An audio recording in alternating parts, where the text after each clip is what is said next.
at SciSec. Welcome to today's webinar. This webinar is a part of SciSec's weekly series titled Samgachhatvam. May we all progress together. The objective is to cover cybersecurity topics and provide conceptual overview. First, let's start by going through some ground rules. All attendees of the webinar will be on mute by default.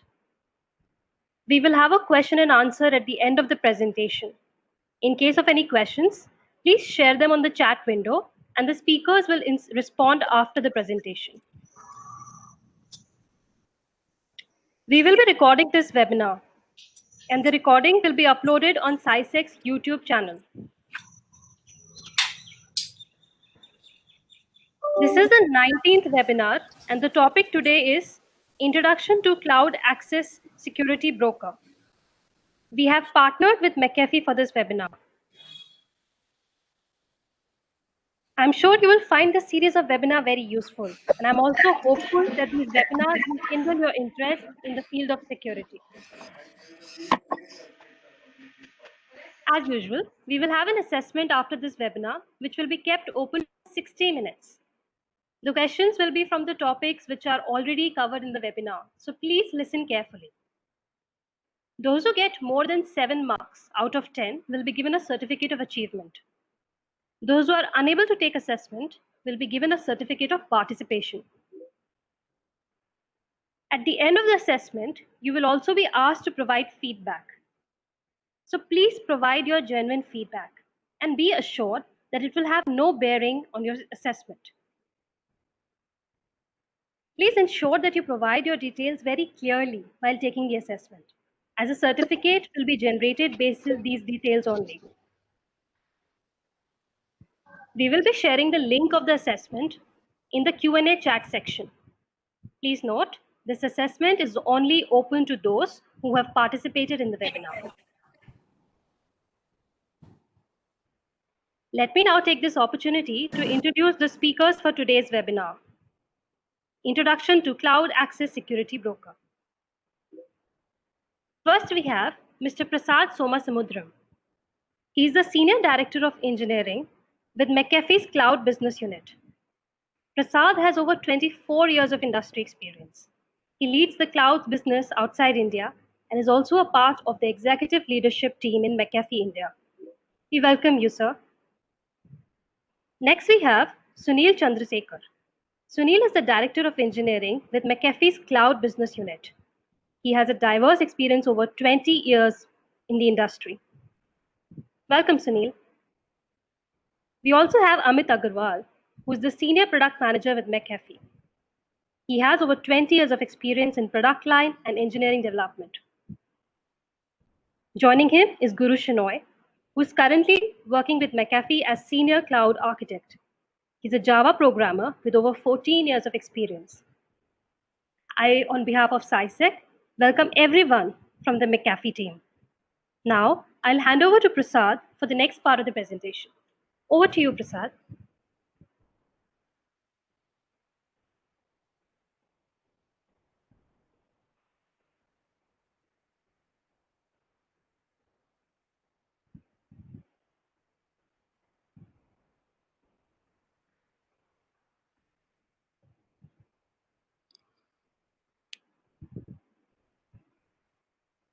Okay, Prasad, you need to unmute on the WebEx as well. Yeah, can you hear me now? Yes, Prasad. Yes. All right. Yeah. Good.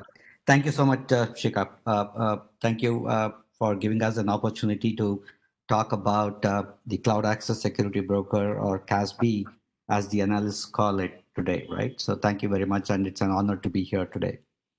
We have been working on the CASB product since 2012. It's been more than 8 years that we have been working on this, right? It's been, we have kind of set the stage for what a CASB should be and what it is not, right? For those of you who have been around for a while, with the advent of cloud, the network is no longer the perimeter, right?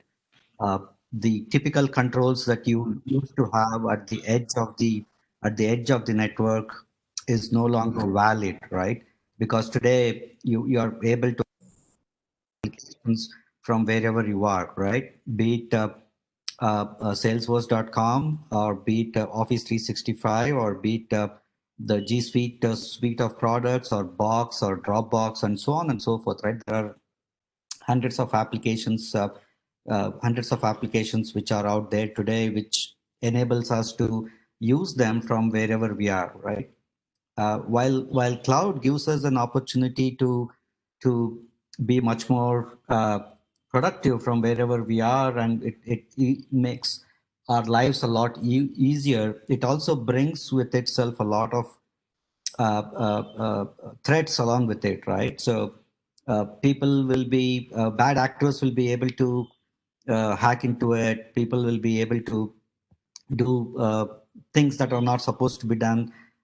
Insider threats also is a great problem, right? So that's some of the things that we set out in solving and making and helping our customers in their cloud journey, right?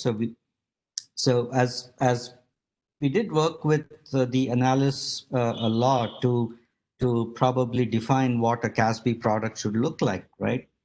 Be it the Gartner or IDC or the Forrester, right? So we work with all of them very closely to come up with a lot of things that a CASB should do. So I think I'm sure Amit and Guru are going to talk a lot more about that as we head into this discussion. I would probably hand it over to Amit now to talk about it and take this presentation forward. Amit? Thank you, Prasad. So between Guru and myself, we will cover the content around Cloud Access Security Broker, or CASB, and the solution we have from McAfee under the Cloud BO, or McAfee Envision Cloud is how we call it. So it will be easier for us to see what a CASB is, what its use cases are, and how McAfee solves it parallelly, so that we understand not just the problem, but also how we actually address it as a solution which is adopted by hundreds of customers today. So like Prasad mentioned, we have many reasons for drivers for cloud adoption. And if you would categorize them at a very, very high level, there are SaaS applications like Slack or Box or SharePoint, for example. And then there are IaaS or PaaS applications like AWS, Azure, GCP. And then there are a lot of other shadow SaaS, how we call it, let's say Evernote or Gmail and so on, right? So what these SaaS services provide, the enterprise SaaS or approved SaaS or business SaaS, so they are something which is purchased by your company and approved by IT, where you can actually upload your content or collaborate with peers and so on. The IaaS provides the infrastructure where your applications are hosted. Let's say you can set up your infrastructure on AWS, Azure, GCP, and other large ones, and there are a few others as well. And then there are a lot of other SaaS applications like Evernote, for example, which you can use to, let's say, just create notes, and makes it easier for personal productivity, because I can create a note from my laptop and sync it with my tablet or my phone and actually access it anywhere, and it's not tied to a notepad or a text pad on my local device.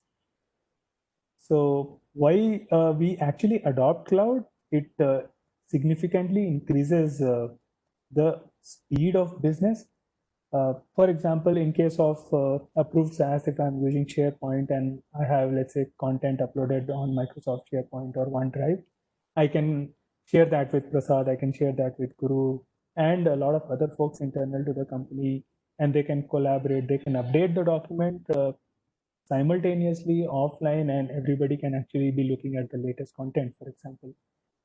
And then going to IaaS PaaS, it is much faster time to market than standing up your own infrastructure. So you can use the infrastructure provided by the large providers and set up your entire infrastructure. And this applies not only to smaller companies, but it applies to very, very large organizations as well, who have millions and trillions of records and activities happening. And there is a lot of data in the infrastructure, is what they say, store. There are a lot of companies which have entire infrastructure in the cloud, and they don't have a on-prem data center where the infrastructure is placed.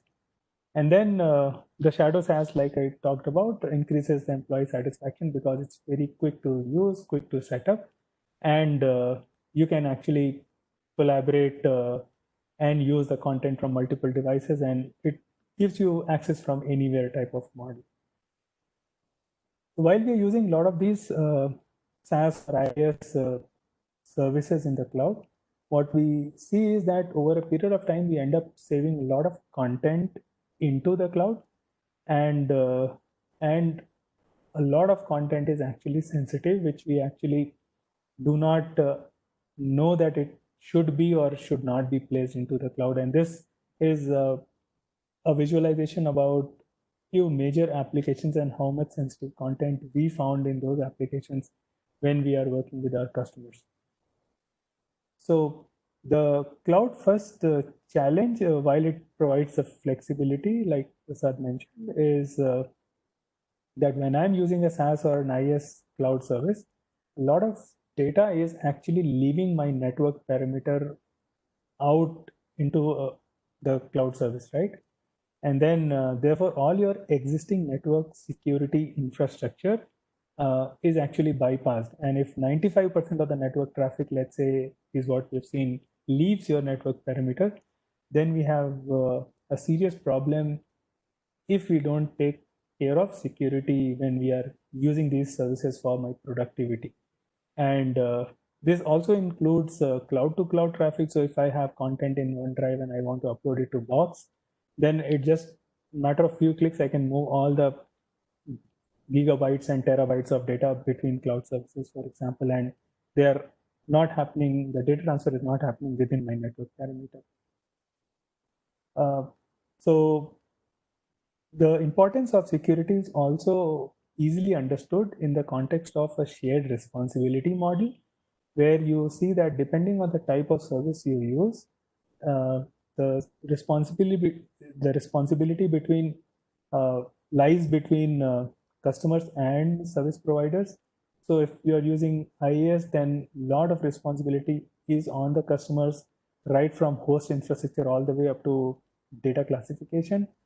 But if you're using SaaS services, then a lot of it is provided by the service provider, and customers are responsible only for certain pieces of information with respect to identity, client protection, and data classification. So depending on what service you use, we have to understand that where my network and security boundaries start, and from where I have to actually address those concerns so that my data is actually not compromised, and I am not compromised from my infrastructure eventually when I'm using all these applications. So as one of the leading Gartner analysts says, that through 2020, and this is a couple of years dated, and it's almost true today as well, that 95% of the cloud security failures, and they're not specific types of failures, it's amalgamation of different types of securities in the cloud, is actually customers' fault. So in the next set of slides, we will talk about different solutions we have for different categories of applications, be it long tail SaaS, business SaaS, IaaS, and shadow IT, and so on. And they are all components of a CASB provider. And what McAfee's mVision Cloud portfolios of solutions provides is, while customers are adopting cloud to accelerate their business and increase productivity and faster time to market for their customers and their requirements and deploying applications, we provide complete visibility and control of their infrastructure and their data in the cloud so that they are prevented from threats. So I'll use the same slide to build upon what I just mentioned. So you see that we have SaaS, IaaS, and Shadow SaaS. mVision Cloud as a solution which is also completely deployed in the cloud provides visibility, which means that I can see what data is present where and when it was uploaded, who uploaded it, which devices were used to upload, what apps are present.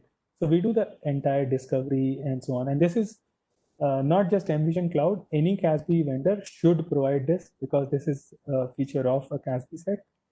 And then moving on beyond visibility, when I know all of this, what controls I need to put in place so that I can actually prevent the data leak or prevent the threats in the environment, right? So for example, if I have sensitive data uploaded in some storage service or some OneDrive, for example, or Box, for example, and my organization's requirements actually do not allow. So for example, if I'm working on a new project and I have a design document, and let's say I upload it on OneDrive, and I'm not supposed to upload that document because it's company confidential, or if I'm okay to upload, but I should not be sharing it with anybody outside my organization, then those type of concerns is something which usually customers miss, and that's what leads to the leak, right? So we have a whole lot of DLP, data loss prevention policies, which actually go and scan the content based on the rules defined in the policy to identify what is the confidential content and whether it should be there or not. And if the content should not have certain pieces of information as defined in the policy rules, then you can actually, as part of the policy, define an action to say that when you find such a data, go ahead and delete it. Or when you find a data, move it to a file, move it to a folder which can be accessed only by certain administrators, like move it to a quarantine folder, for example. In certain cases, we can encrypt the data. So we read the data, encrypt it, and upload it back. So let's say if I upload Salesforce contacts and encrypt, then when a person who leaves the organization or who's not supposed to access it, let's say somehow gets access to that document or contact, then the data is encrypted and he can't actually make sense of it.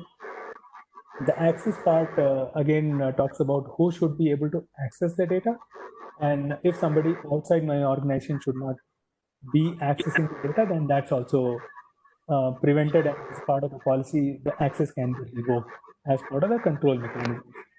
And then specifically for configuration in the context of IaaS, much easier to understand that when I am creating that infrastructure, am I creating infrastructure in the cloud, which is, let's say, publicly open, where somebody can come in and probably delete my databases or corrupt my databases or access my storage S3 buckets, for example, in AWS, where my content is saved. And it could be hosting your website, or it could be hosting a lot of content, and some part of it, if is accessed and compromised, then you are actually at a serious threat of losing the data.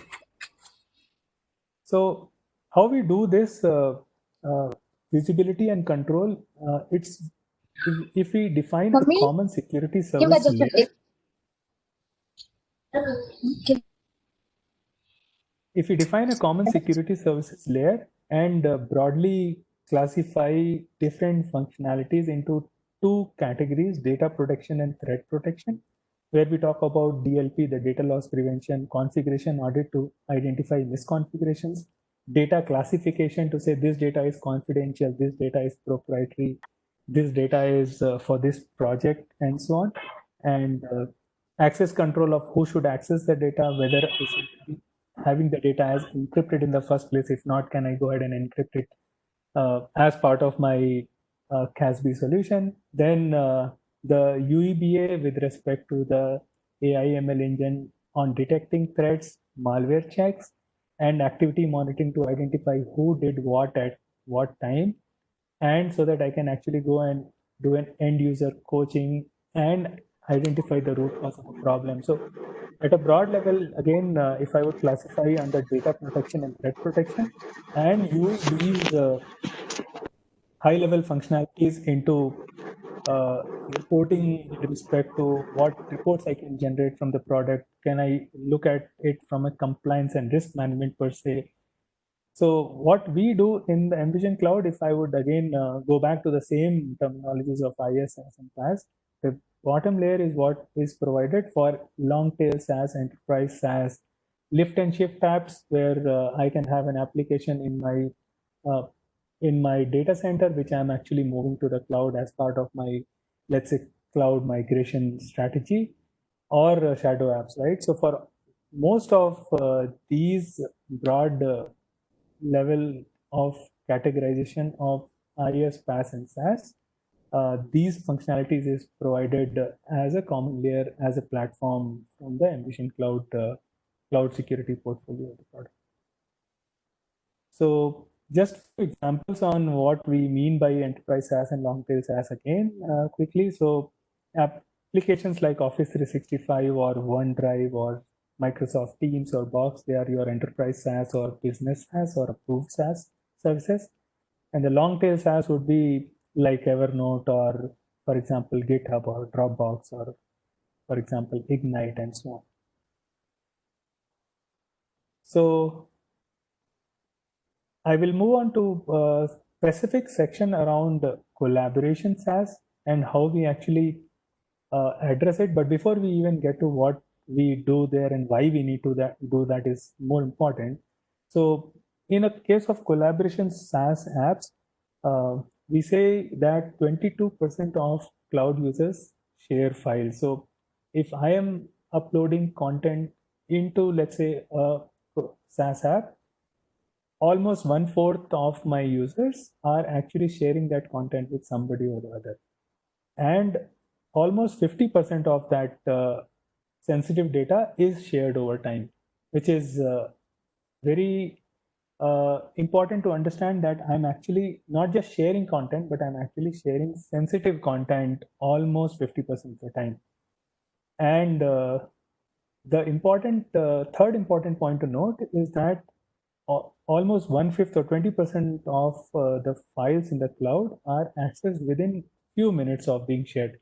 So why that last point is also important is when I'm uploading the content, the time to respond to the content which went into the cloud is very important, because if I'm going to act on that data, let's say after 2 hours or after 2 days, then I would have actually missed a lot of cases where the data has actually already been shared with others. And even if I go and check my Box folder or OneDrive folder and try to do something about it, I've already lost a bunch of accesses which were given to others who probably would have, let's say, downloaded the document or shared further across.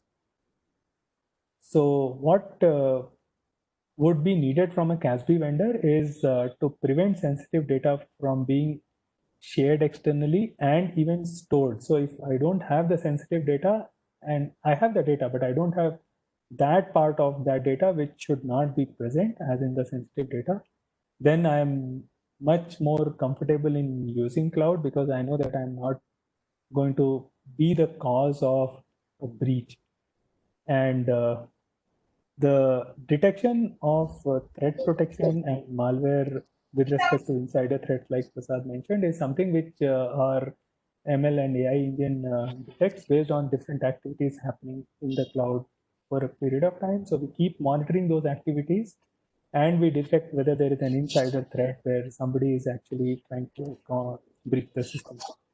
And the third part of access control is that if I am actually trying to access the content using my personal device, then am I allowed to? And if I am allowed to, and let's say if I lose my personal device, and let's say I don't have appropriate password control mechanisms on my personal device, then I have a problem at hand, because anybody who can access my phone, for example, or my tablet or my laptop, actually is therefore now causing the breach of data and loss of data for us. So what a CASB like Envision Cloud does is it connects to your SaaS applications via APIs or Skylink, and it provides the visibility and control like I mentioned again earlier, that we see which data is stored where, what data is actually confidential, what actions are performed on that data. And this is all done via unified policies. So you define a set of policies, and the product actually provides a default set of policy templates which you can use out of the box, or you can go create your own policies in the product, where it will go scan the data, check what's supposed to be there, what's not supposed to be there, and something which is not supposed to be there can be actually deleted or quarantined into a separate folder. And these policies are common across your applications and data in the cloud, and they are also applicable to your content in your managed devices, your laptops and tablets and mobile phone. So when you are actually accessing data from wherever, or you have the data locally, you have a common set of policy defined for your endpoint devices and for your SaaS apps.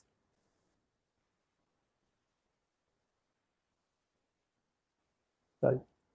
So this is again going back to the same point, that once we classify the data to say that this data is confidential, I can actually use that classification as part of my policy to define and protect everywhere. And it's not just the SaaS, it can be your devices as well.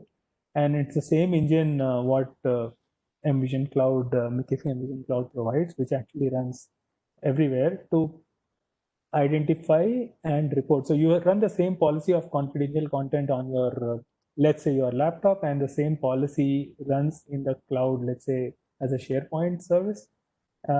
And if there are incidents or violations reported, then they are reported in one common place where I can see that this was an incident on this file because of this person uploading at that time, and so on. So, and I know the device and the device location and everything, right? So it's much easier for us to go and update the policies, tune the policies, add quarantine or remediation or notification actions to the policies, and everything can be done on one policy pane and one incident management console.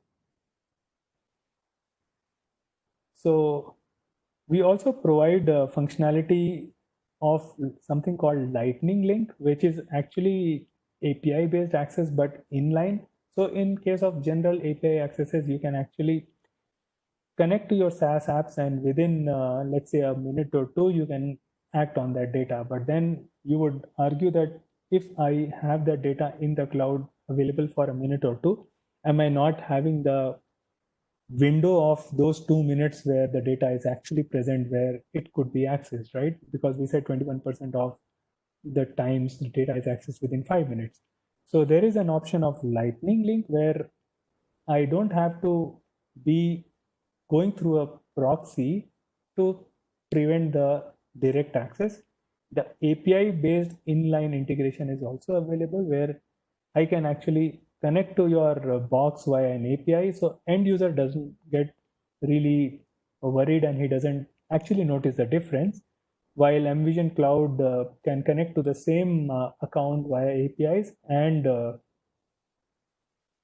get in line while the data is being uploaded. So before the data actually lands into your folder in SharePoint, Envision Cloud actually can scan the data and prevent it based on the policy we define. So the Lightning Link is much more advanced stage of not letting the data go into the cloud itself in the first place, rather than letting the data go there and act on it within a minute or two.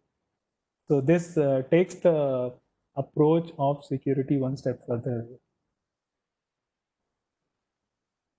So now we talked about a lot of policies which can run on your data. For example, collaboration or access control or sensitive content. What really happens is, with our lot of customers, we have seen that there are a whole bunch of hundreds or thousands of incidents or policy violations created. And when those are created, for example, what happens is, I as a user have uploaded, for example, data. Thank you. I as a user, let's say, have uploaded a file with sensitive content into one of these cloud services, and an alert is triggered, and it's shown up in the CASB console or Envision Cloud console. So what the IT team would do is they would go ahead and look at the console, which they are doing 24/7 technically, and they'll find that this was the sensitive content, and they will go and actually resolve the incident. Now, IT team would be generally smaller set of folks, or ops team or SecOps team is, let's say, about 10, 15, 20 set of folks, but there could be 1,000 users uploading content. So it will be very, very difficult for IT team or a SecOps team to actually remediate everything or address all the issues. And therefore, the problem is humongous in front of them to actually address everything which is out there. So what we also provide in Envision Cloud from a CASB portfolio is autonomous remediation, where we actually notify back to the user when they did something which caused an incident, and they are, as part of that notification, made aware that this is what you did, which actually is not right as per your organization's policy, and therefore they go and actually can take an action, which is what an IT user would have done.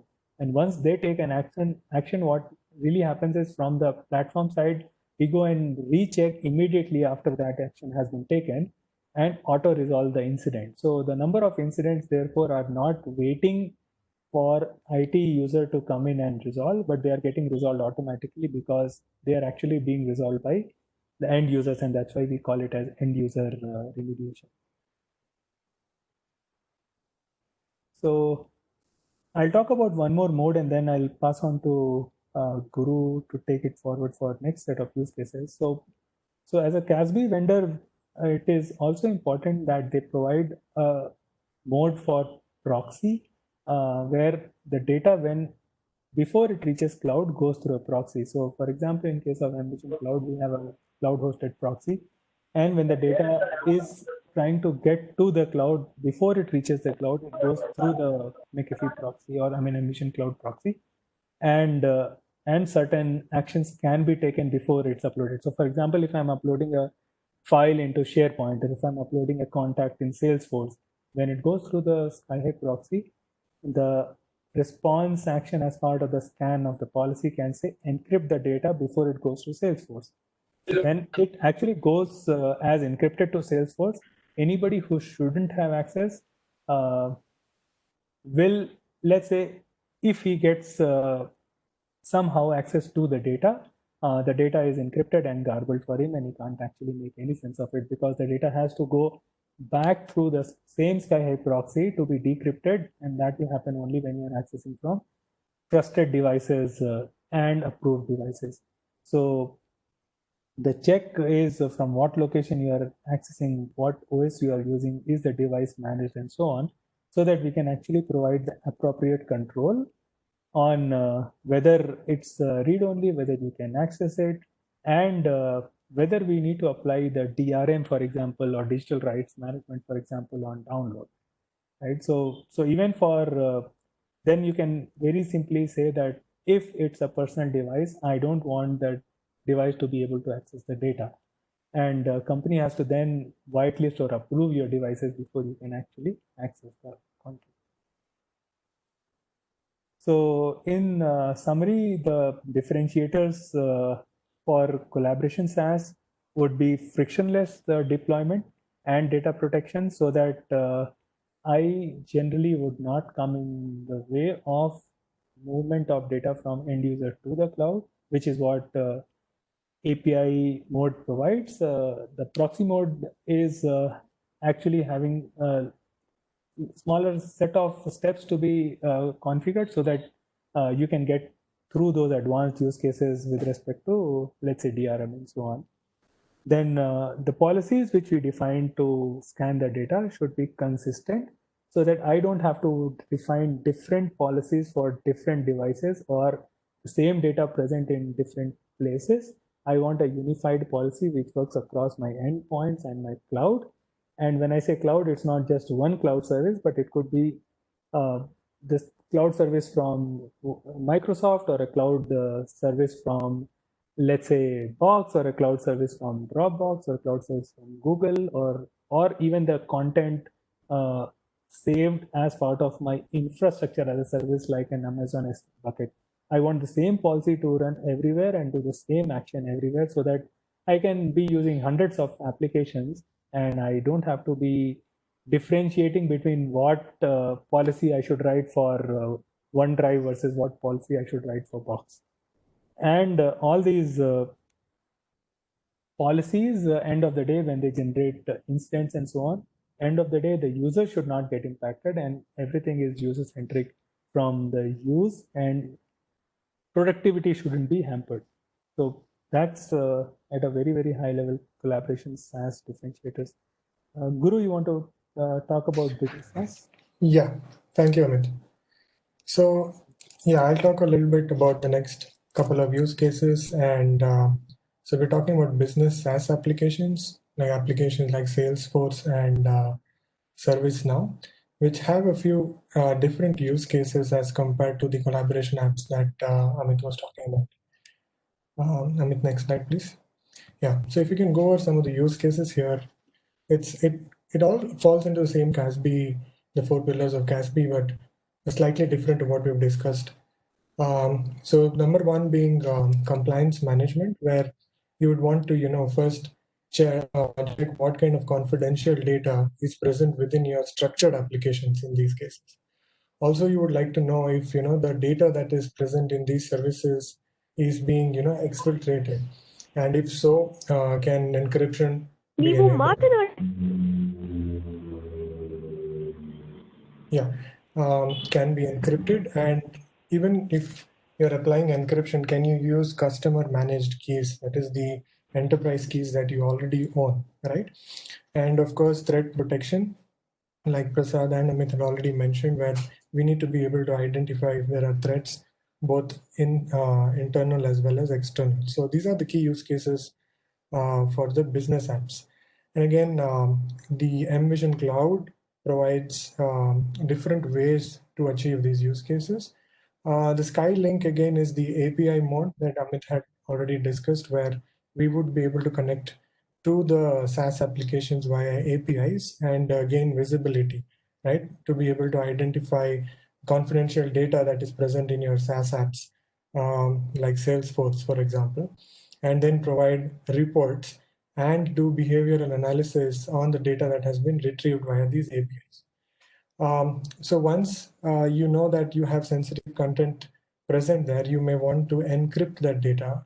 Now that encryption can be provided through what we call as this ground link, where we have integration with the key manager or the key enterprise key software that the customer is already using. So this can be integrated with mVision Cloud to provide encryption on your cloud apps. The next way to apply these controls could be through the proxy. Again, like we already discussed, we call it the McAfee Sky-High Gateway, wherein the document or any update that's happening, data retrieval or data updation that's happening to these SaaS apps is via the proxy, and the proxy can then apply encryption on top of it, right? And what we can then do is, let's say you're downloading, let's say a report or any sensitive content down to your devices, we can apply DRM on top of those reports. DRM is digital rights management, wherein you can enforce only specific devices, or you can authorize specific devices to be able to read this content. And that can also be enforced through the mVision Cloud on these applications.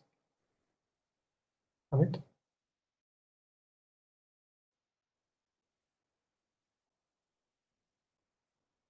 Yeah, so this is typically how you would view the compliance report in the MVC dashboard, the mVision Cloud dashboard. So if you see the data that has been collected or the different metrics have been categorized, and this gives the user logging into the dashboard a complete view of the SaaS application that he wants visibility into. In this case, it is Salesforce, right? For example, how many incidents that were generated on this software, for example, which is categorized by severity, high, medium, low, or how much of data was uploaded by the user into these applications, and how many users are accessing these applications, what kind of file types are being uploaded, is it sensitive, non-sensitive, categorization, how much of data was scanned by mVision. So we can give these kind of perspectives on the data that has been collected from these business softwares like Salesforce or ServiceNow in these cases, right? And then generate reports for the users and apply remediations on top of it. So from a business SaaS application, what are the key differentiators that mVision provides? So mainly it could be, data exfiltration that we discussed by bringing in the on-prem key brokering.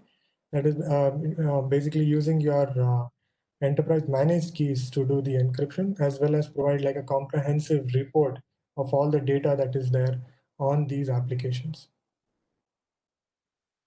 Right? Yeah, so the next category of SaaS apps are what we call long tail applications. So these do not belong to your enterprise applications like what has been discussed so far, like Office 365 or Box or Salesforce. These are the other SaaS applications that you as a user or the enterprise is using.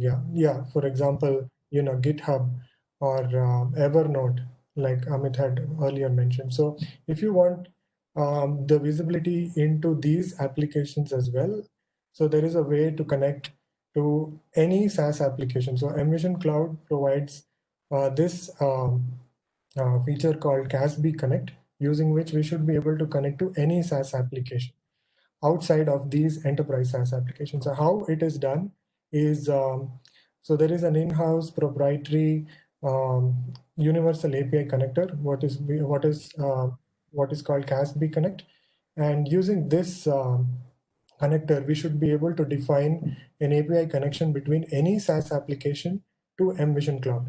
So using this, what this provides is for us a framework to onboard any SaaS application that the enterprise is interested in. Also, it takes us very little time to build this integration. And today, like in the next slide, Amit can go. Yeah, so we support multiple SaaS apps through this integration. So if you can just go back to the previous slide, Amit. So what this CASB Connect basically does is it provides like a template or a definition for us to define what are the APIs that these long tail SaaS applications provide. And using this template, we should be able to onboard the application. So as soon as you onboard the application, all the controls, visibility and controls that we discussed in the previous slides would get applied to these SaaS applications as well. So this is an easy way to onboard the long tail SaaS apps.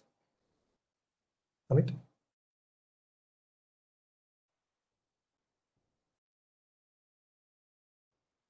Okay, I'm getting muted automatically. Sorry, I think I am muting the all participant. Because, sure, no problem. Okay, no issues. Yeah, so the next section is the set of services we want to talk about fall under the IaaS security. So this is what we call, and this is what includes, AWS, Azure, GCP, and the likes. And what are the implications or the negative implications of using these infrastructure services today in the enterprise are that, there are at least 14 misconfigured IaaS services running at in an average in any given company, right? So I know most of you guys might have used AWS or Azure, and each of these platforms provides multiple services within them, right? So what we have seen, or what based on analysis, we have seen that there are at least 14 of these services on average, which the user tends to misconfigure, right? And 99% of these misconfigurations, they go unnoticed. That is, the user is not even aware that it has been misconfigured, right? And the same concepts of DLP can be extended to, the infrastructure services as well. Like, for example, you have storage services within AWS like S3 or Azure Blob Storages on Azure where you can store your data. Now, like from the previous two metrics, you may unknowingly upload a misconfigured or a confidential document onto one of these storage services, and that would lead to other issues. So what we have seen is there are at least on an average 5,000 DLP incidents per month that we detect on these services, which is a very large number. Amit? So yeah, so what are the key IaaS security use cases given the different issues that we have seen that the user can run into, right? So the first one is how do you manage drift, which means that the settings or the security settings, are they compliant or not, right? When, let's say, for example, you're spinning up a virtual machine or an EC2 instance in AWS, is it accessible to the public, or is it accessible only to you? Is it accessible only to within your VPN or VPC? Those kind of security settings, have you configured them correctly or not? Because if you've not done that, then you're exposing it to all kinds of vulnerabilities, right? So that is one aspect of it. And of course, the advanced threat protection, where we should be able to detect if there is malware running on those EC2 instances, or if your accounts are compromised due to privileged user threats, you end up giving excessive permissions to certain users who can later go and misuse these configurations, or those kind of threats can be detected.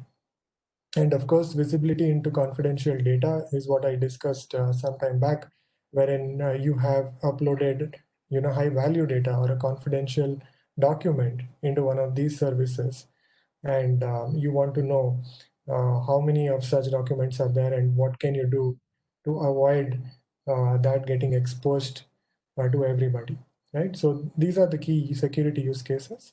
And how does mVision or McAfee go about solving these use cases? So in this case, we have again the Skylink, again, which means mVision Cloud connects to these IaaS services through using APIs. Okay, that's what we call Skylink to gain visibility. So what kind of visibility are we looking into? So mVision Cloud collects the infrastructure configurations. Like I mentioned, if you have spun up EC2s or S3 buckets or Azure Blob Storages, we go and collect what are the configurations related to these services, right?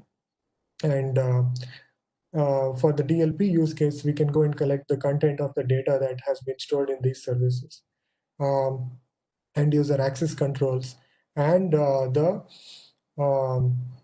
activities that the user is performing to do advanced threat detection and forensic, right? So this is what we use the APIs for to gain visibility. Now, once you've gained visibility, how do you control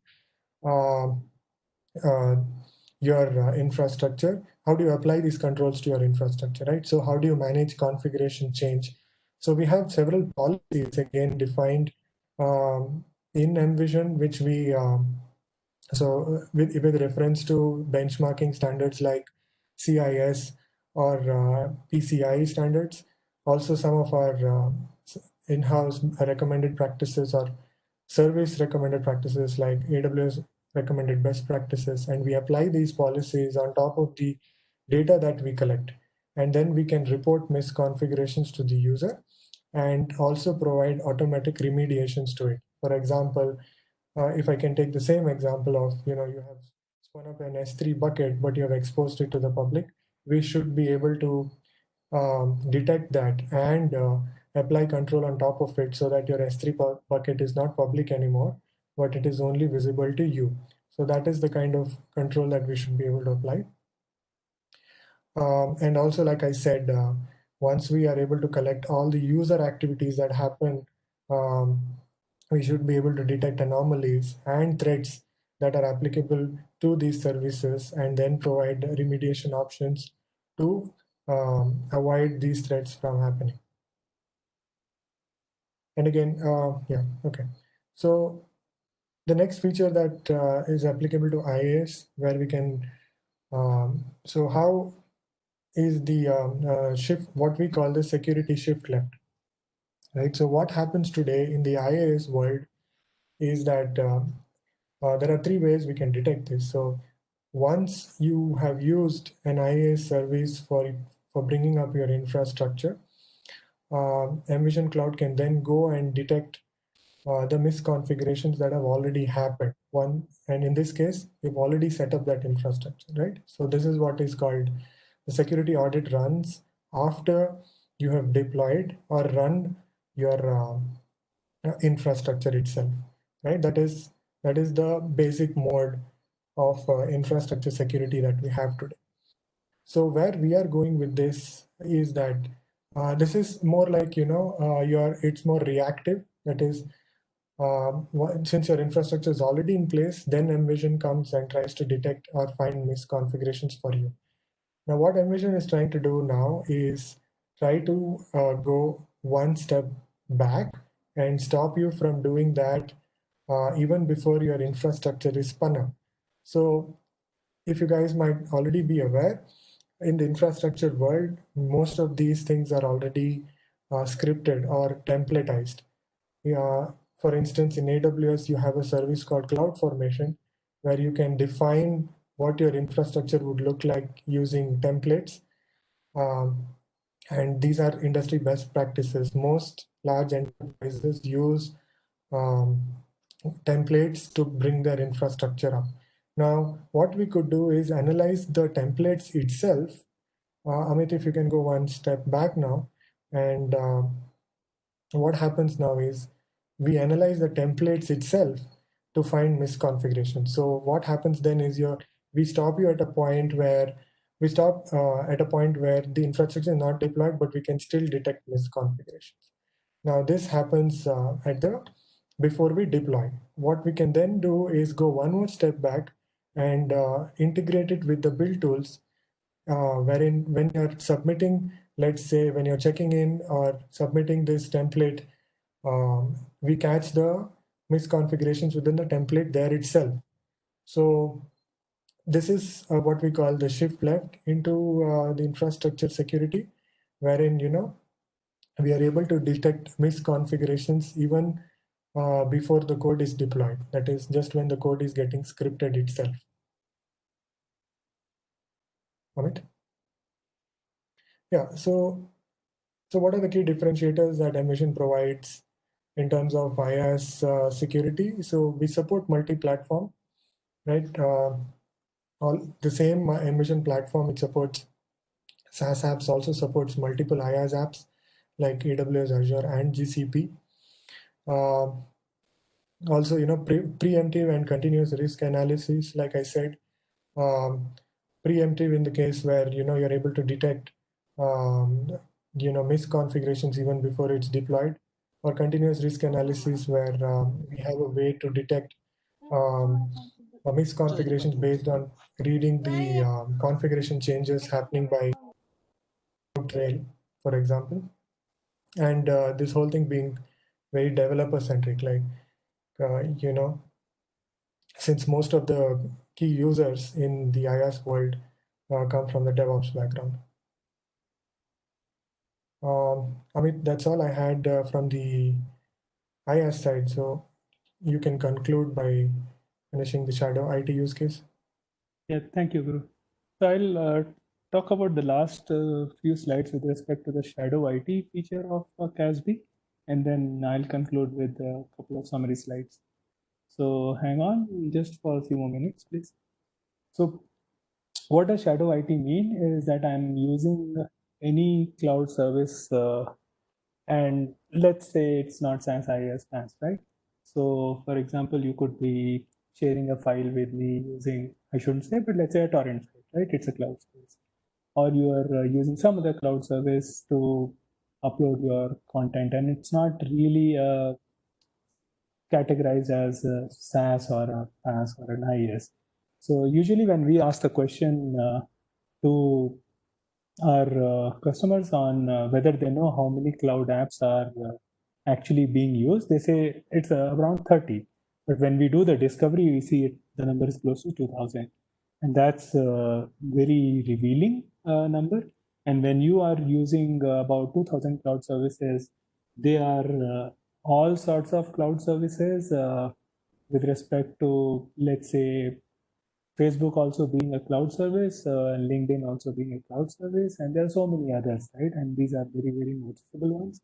There are cloud services which you could be using and uploading your content to share with your friend, but you unknowingly, when you upload the data, you don't know that the terms and conditions of that cloud service is that you will lose the ownership of the document once the content is with us. And that's something which they would go ahead and say, and we don't read the terms and conditions, and the cloud service provider is free to use, let's say, the document or your picture or whatever, however they want it. So a lot of these cloud services, as expected, are high-risk services. So over a period of time, this number has increased significantly, and as of last, we see that the number is about close to 2000. So what do we need to do is we need to discover all these services and coach the users on which ones are high risk and propose which ones are alternatives to those, right? So if there's an alternative to a high risk service, let's say, for example, I'm using a PDF converter. I upload a confidential Word document to convert it into PDF to share it. If I lose the Word document, which itself is confidential because I'm using a cloud service to convert it to PDF, that's something which I did not want, right? So I need to be aware of what I can actually use to do my job rather than use a high risk service. And then the default use case about whether I have confidential content and whether I can actually prevent exfiltration of data for what I have. So in case of Shadow IT, we will keep looking at the same two pillars of visibility and control, where we provide a solution through the Sky Gateway into the visibility into the Envision Cloud backend, which is provided through the dashboard, where we say how many services are being used, what are risky services, why they are risky, what are the alternatives, and where the data is flowing. So let's say I'm uploading a lot of content on some cloud service XYZ, and it's a risky one, then IT administrator will go take a note of it and block the risky services or block the services which have certain attributes which are deemed to be risky from organizations per se. And then those can be controlled further using the data loss prevention, or whether it's supposed to be used for personal access versus corporate access and so on, right? So in a nutshell, again, as a differentiator, this involves building a huge set of registry of cloud services, and the Envision Cloud provides 30,000 plus cloud services as part of the registry. And each of these cloud services are actually evaluated on more than 50 parameters to make them as a high, a low, or a medium risk. And these 50 parameters are all security centric parameters. And once I know, let's say these cloud services are risky, for example, I can actually go ahead and formulate those rules to say that do not allow these types of services or these high risk services from my environment. And then IT administrator with a click of few buttons can actually enforce those policies as rules in your firewalls and proxies so that they are prevented from access within the network itself. So we talked about these four categories, the collaboration SaaS, business SaaS, IS, and Shadow IT. And when we go back to our analysts and when they analyze, and this is a yearly analysis which leading analysts like Gartner, Forrester, and IDC do. This is the Magic Quadrant for Gartner as of published 2018, and you see that under the leaders, McAfee is on the leaders quadrant far up. Similarly, for the Forrester analyst, you see that the leaders quadrant, I mean, it's not a 2x2 matrix. Leaders section has McAfee along with a couple of others. And the Gartner's peer insights with respect to customer choice also lists McAfee, the Envision Clouds or Sky High security at the top with highest number of reviews and rating. And that's just not the analysts. The solution is adopted by 600 plus customers, including 30% of Fortune 100 customers. And you would see and recognize a lot of common names here, which we understand and see every now and then. That's all I have from the presentation, Shika. And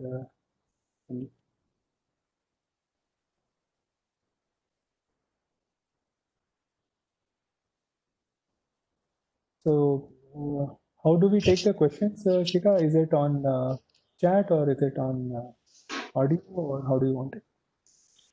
From the chat and also some from the call. You can take from the chat window. Hi, is Sri Krishna. Can I ask the question? Yes, please go ahead. So the product is very good, but how is it working out for the APAC market? That too, when I say APAC, like Indian customers, with specifically the banking area. Right. So I can answer that question, but it'll be good if you can introduce yourself and then ask the question, please. I'm Sri Krishna, holding a 2 decades of IT experience and security professional. Okay, thank you. Right. Okay. Thanks, Sri Krishna. So we actually have a very good adoption in the APAC market, APAC and Japan market. Not a whole lot if I would specifically target the banking sector within India, but for banking customers worldwide and especially, let's say, outside of India or outside of APAC within North America, we have a very, very high adoption because they are having specific use cases around the content, and they look at specific compliance standards like Guru also mentioned, right? And they are required to adhere to those compliance standards with respect to what data is actually out there and not. So because of their use cases, and it could be across SaaS or IaaS or PaaS or Shadow IT, we have a large customer base across finance and banking sector. Thank you. Hello, am I audible? Hello, Yes. sir. Hello, sir. Is it audible? Yes. Okay. Sir, how does your product help in the educational sector or else the academic sector? So we have customers in the educational sector and educational institutions. We also have educational institution customers, many of them in the Australia division as well. And I mean, I'm trying to not focus only on North America is what I'm trying to say. So it always depends on what exactly are your use cases. And if you would have noticed, right, we have tried to segregate different sets of use cases into two broad pillars of visibility and control across SaaS and PaaS and IaaS and Shadow IT, right? So based on your use cases, what you want, and if you have a specific use case, let's say, which you have in mind, we can talk about whether that's taken care of or how it is taken care of. So we do have a lot of customers in education sector as well. What's the scope of your product for the future aspects and major implementations of your product? What do you mean by that? If you can elaborate, I can justify my question. Like suppose you are having a product, you are going to like major implementation of your product to which sector?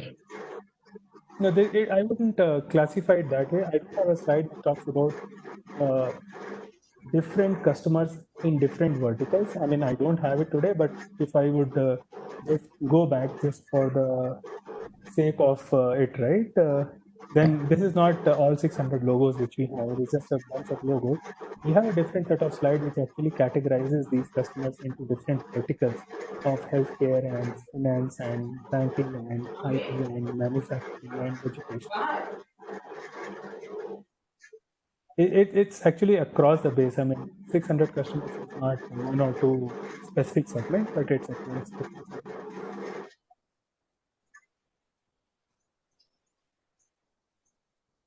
Until you have a specific use case which you are thinking, let's say, has not been addressed in the presentation, we could take it up now or take it up offline. But I wouldn't say that it's focused on one sector in total.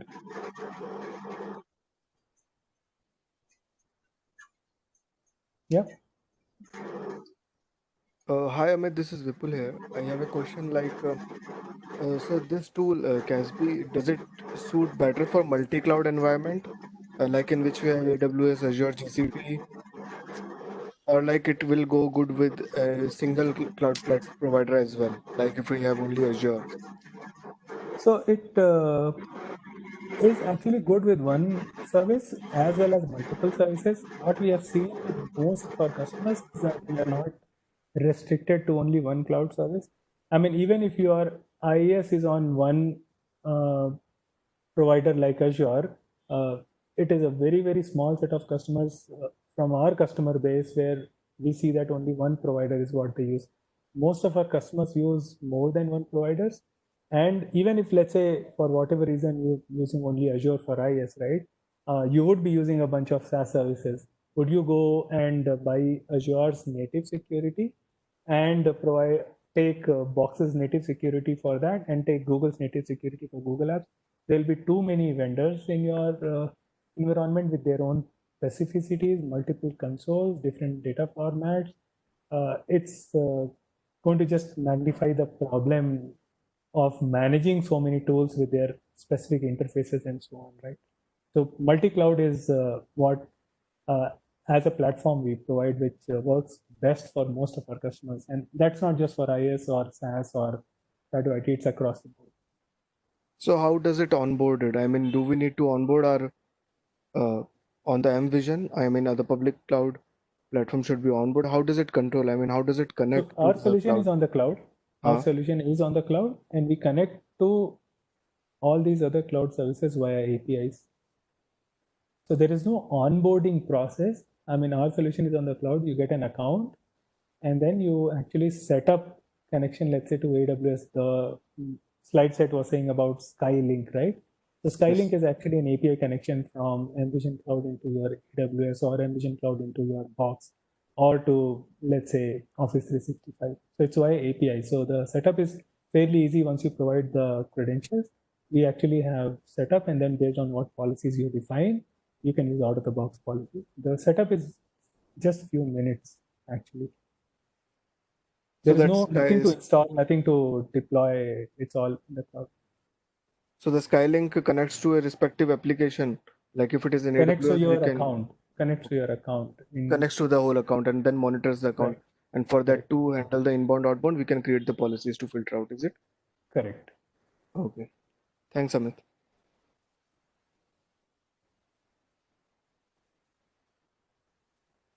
But the same functionality we can achieve within a cloud itself. I mean, the cloud service provider like AWS will also provide us.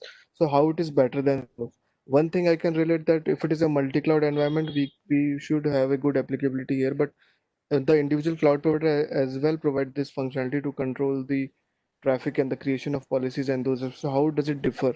And where is the good application we found it to be used? I mean, that way I was trying to understand. It's a good question, and that's that answer is also, I think, in some sense you've already provided, that you can go ahead and use AWS native security. Is AWS's business providing security or providing infrastructure? Like if his business is to provide security, I would give a very short answer to that question. And multi-cloud itself is the real answer to the question if you ask. Sir, hello, sir. Yep. Can you demonstrate your tool application with one simple hands-on? I don't have a ready environment right now, I can try Okay. pulling that up quickly, but are you looking for anything specific? Oh, no. Actually, the thing is, sir, 1 minute. I just want like whether the your tool helps in providing the deployment of applications for machine learning projects. Since AWS is providing a lot of services, does your product gives the services like AWS? No, it is not an infrastructure service, right? We are providing security on the cloud. We are not providing. We are not competing But with AWS for IaaS, right? If I would. yes, but still, AWS is having the security services provided. They are not providing the proper tool. They are making it on board through different services. Is there any particular session or else a particular task from your tool can be achieved through any cloud environment, either public, private, or community cloud? I'm not sure I understand the question. Guru, if you got it, can you help with that? No, Amit, I also not following the question. The question Like suppose, sir, you are okay. It's okay. My intention is to like whether your tool is supporting the deployments for the machine learning projects. No, I would No. give a short answer. No, we don't provide deployment of machine learning projects. But if you have different projects deployed in your infrastructure, then whether you have some content which shouldn't be there, for example, from the security point of view, and content is just one part of the security, right? Then those policies what you can define so that we can provide security to what you've already deployed in AWS.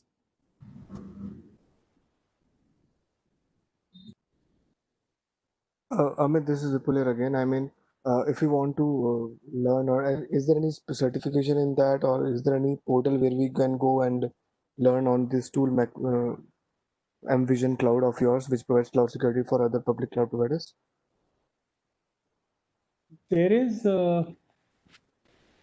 no learning or certification course of using the product actually, and because it is primarily geared for enterprise customers, what we have is that as an enterprise customer, you can actually go ahead and take a trial account, for example, and try it out in your environment, but there is no certification which you can get to say that I am certified to provide mVision Cloud security solution as a service. No, we don't have that. Okay, so is this I mean, is it same as Prisma Cloud, or like on the same line? It is similar to Prisma Cloud, but the feature sets and functionalities are different. But at a high level, for that question, yes, it is similar solution. Okay. So we don't have any link or something which we can go through for more detailed insight on, like how does it work or something, because it's an enterprise tool as you indicated, is it? Correct. I mean, the documentation and white papers and data sheets you will find on the McAfee's website, but there is no certification or hands-on training or environment where you can actually get to know the tool better and use it to understand it better. We don't have that. Okay, thank you.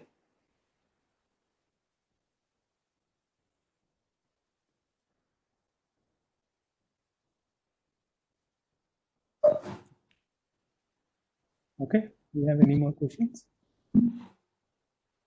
Yeah, this is Vinay here. Again, I wanted to know this. Can mVision be managed with EPO? Can mVision Cloud solution be managed via EPO is the question, Vinay? Yes. At least McAfee EPO only, orchestrated.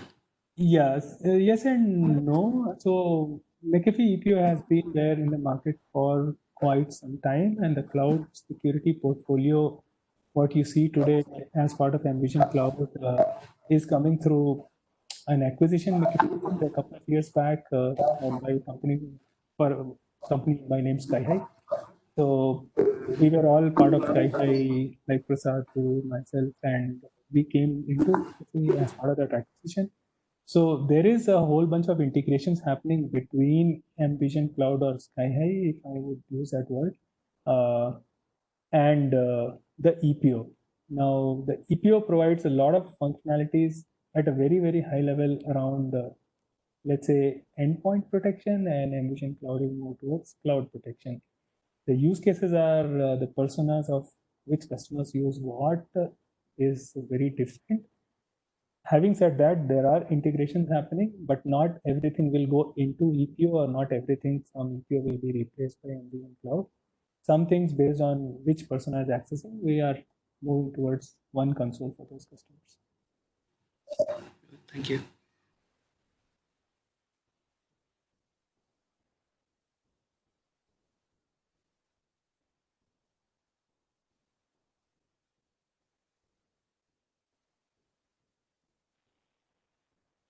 Okay, any more questions? All right.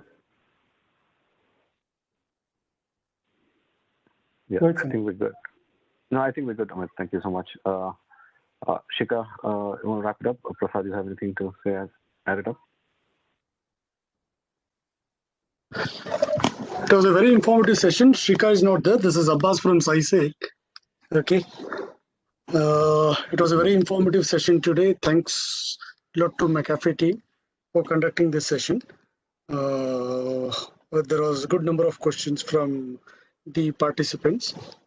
We'll be sharing the assessment link in the chat window, wherein you can just take the assessment. The assessment window will be open for an hour from 6:20 to 7:20. I request all to take the assessment.